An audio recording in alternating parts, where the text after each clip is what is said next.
नमस्ते। आज मैं आपके समक्ष एक नए गीत के साथ प्रस्तुत हूँ। अगर आपको यह मेरा गीत अच्छा लगे तो मेरे वीडियो को लाइक करें, शेयर करें और मेरे चैनल को सब्सक्राइब करना ना भूलें। धन्यवाद।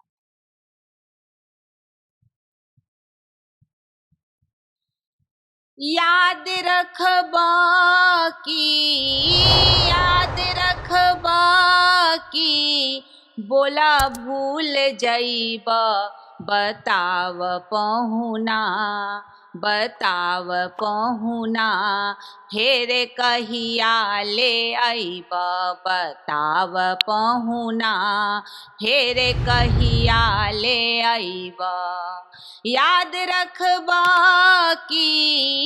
याद रखबा बोला भूल जइब, बताव पहुना, बताव पहुना, फेर कहिया ले अइब, बताव पहुना, फेर कहिया ले अइब। पहिले पहिले जब मिथिला में अइला, पहिले पहिले जब मिथिला में अइला, अखिया के रहिया से हिया में समैला, अखिया के रहिया से हिया में समैला।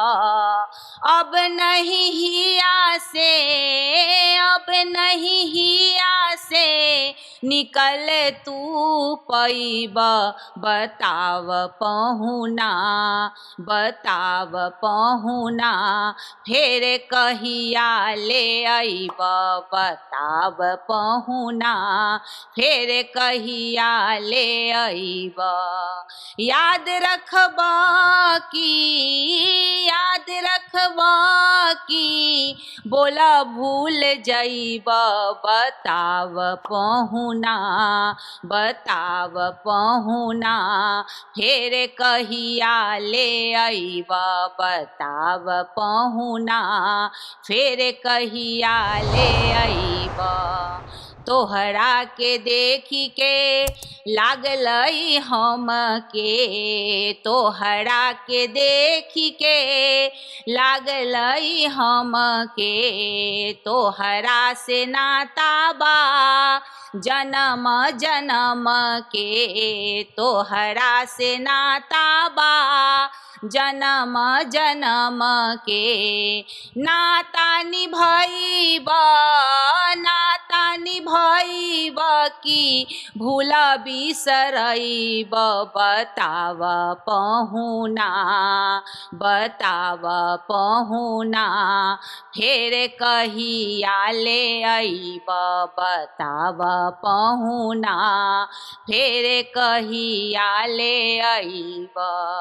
याद रखबा याद रखबा बोला भूल जइब, बताव पहुना, बताव पहुना, फेर कहिया ले अइब, बताव पहुना, फेर कहिया ले अइब।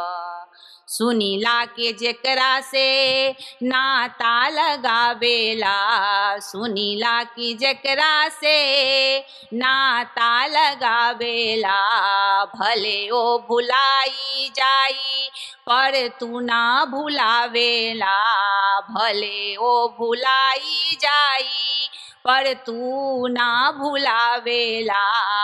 पीरत याद रख, पीरत याद रख, बाकी भूल जइह, बताव पहुना, बताव पहुना, फेर कहिया ले अइब, बताव पहुना, फेर कहिया ले अइब। याद रखबा